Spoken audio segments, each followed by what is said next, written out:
باردار شدن لطیفه عزیزی در امریکا. پدر طفل لطیفه عزیزی کیست؟ آیا به واقعیت لطیفه عزیزی در امریکا مدل شده است و قرار است دختر سینمای هالیوود شود؟ لطیفه عزیزی در امریکا مصروف چی کاروباری است؟ من در این ویدیو پیرامون حقایق همین ماجرا خواهم پرداخت. پس در ادامه با کانال دنیا اینفو باشید.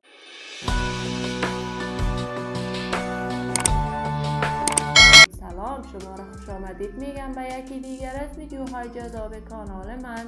برای دوست شدن با کانال دنیا اینفو علامت سابسکرایب را فشار کنید تا از ویدیوهای دیگر کانال من هم آگاه شوید. لطیفه عزیزی هنرمند جوان موفق با استعداد و نامآشنای کشور بوده است که نامش در میان هنرمندان جوان و تازه‌کار کشور گل کرده بود. لطیفه عزیزی کارهای هنری خود را از برنامه ستاره افغان تلویزیون طلوع آغاز کرد و توانست در مدت بسیار کوتاهی به اوج شهرت هنری برسد و به حمایت و کمک علاقه‌مندان و طرفدارانش در پروسه رقابتی ستاره افغان مقام سوم را از آن خود کرد.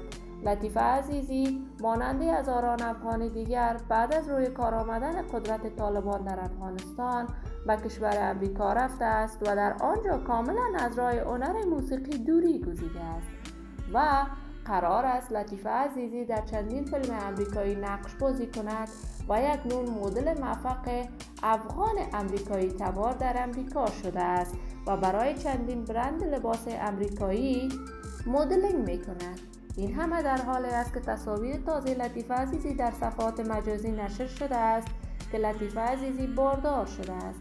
اما این همه در حالی است که لطیفه عزیزی تاکنون نامزد نشده است و قرار گفته های خودش با هیچ کسی در رابطه نیست.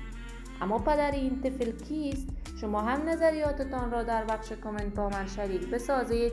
این ویدیو را با دوستداران و علاقه‌مندان لطیفه عزیزی به اشتراک بگذارید. اگر تا هنوز عضو کانال من نشدید پس برای دوست شدن با کانال دنیا اینفو علامت سابسکرایب را فشار دهید، ویدیوهای من را لایک نموده و با دوستانتان به اشتراک بگذارید. سلامتی شما نازنینان آرزوی من است. تا درودی دیگر، بدرود.